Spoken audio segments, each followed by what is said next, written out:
The trajectory of Drew McIntyre's career has long stood as a complicated paradox, a cautionary tale about how WWE can brandish a performer as its future, only to systematically undermine that same talent the moment it threatens to rewrite their preferred narrative. It began with a declaration that should have immortalized him. Vince McMahon himself christened McIntyre as the Chosen One on live television, a coronation that carried the weight of corporate prophecy. Yet from that very second, it seemed the machinery that anointed him was equally invested in orchestrating his downfall. The contradiction wasn't subtle. WWE has always had a peculiar disdain for superstars who check every box they claim to prioritize: size, athleticism, charisma, and look, but who don't fit their internalized archetype of control, pliability, and compliance with creative direction that diminishes self-agency. McIntyre represented a silent defiance to their preferred mold from day one, not because he rebelled in a brash or overt manner, but because his mere existence exposed the company's reluctance to authentically commit to talents who embodied both independent ambition and corporate utility. What made McIntyre unique was his immediate credibility. Few talents entered WWE with both the aesthetic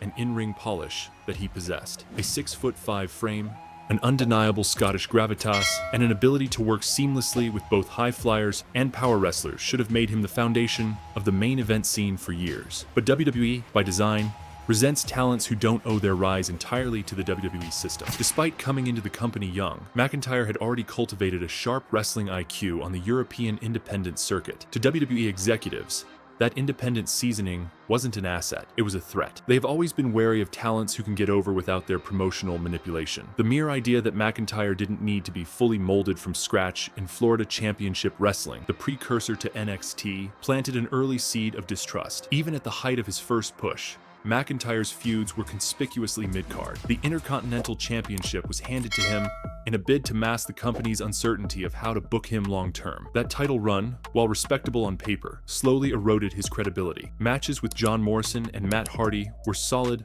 but framed without urgency. By positioning him against veteran mid-carders and never elevating those storylines into blood feuds or headline-worthy programs, WWE subtly communicated that McIntyre was not to be perceived as a generational star, but as a reliable workhorse they could undercut at will. The company's politics magnified this undercurrent. Locker room sentiment turned against McIntyre, not because of personal animosity, but because WWE itself cast him as the teacher's pet. Within the hyper-competitive backstage climate, where perception shapes opportunity, that Chosen One label became more of a scarlet letter than a golden ticket. WWE, known for weaponizing envy, exploited this by never reinforcing McIntyre's stature with wins that actually mattered. They let him tread water, just enough to remain visible, but never enough to solidify his standing. When his on-screen partnership with Vince McMahon fizzled and creative interest waned, they made no effort to course correct. Instead, they fast-tracked his decline by shuffling him into increasingly irrelevant storylines. The pivot into comedy as part of 3 Megabytes was less an organic reinvention and more an institutional burial disguised as levity. WWE has long used humor not to showcase versatility, but to humiliate stars they have no long-term faith in. For McIntyre, aligning with Heath Slater and Jinder Mahal in a jobber band stable was a clear declaration that they no longer saw him as a future main eventer. If the company still believed in him, they wouldn't have stripped him of his mystique in favor of slapstick. Worse yet, McIntyre leaned into the role with professionalism, hoping it would showcase his range. Instead, WWE pigeonholed him further. They often preach that grabbing the brass ring means making the most of whatever you're given. But when talents like McIntyre show that level of commitment, WWE paradoxically uses it as justification to bury them deeper, suggesting they're too content in a lower spot. His eventual release in 2014 was framed as budget cuts and creative stalling, but in truth, it was a culmination of years of corporate sabotage.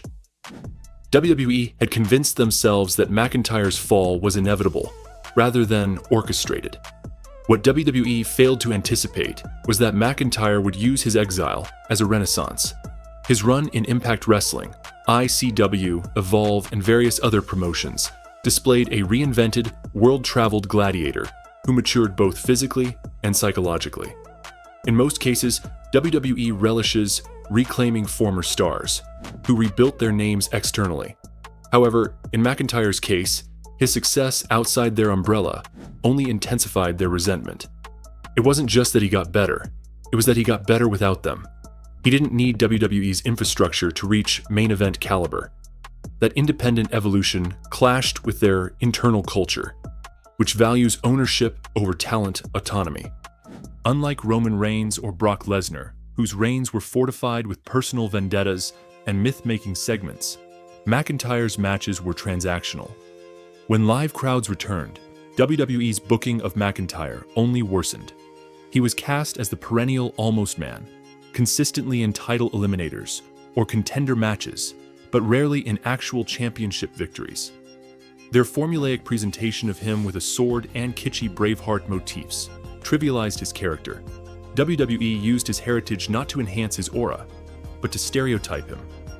Despite his proven ability to cut believable promos about pride, resilience, and legacy, they scripted cartoonish segments that infantilized his persona. Worse, they refused to let him be an edgy, complex figure. The same man who captivated audiences worldwide with gritty, hard-hitting matches on the independents was now forced to play an overproduced caricature of Scottish folklore. WWE's core issue with McIntyre is psychological. He represents the star who proves their system isn't infallible.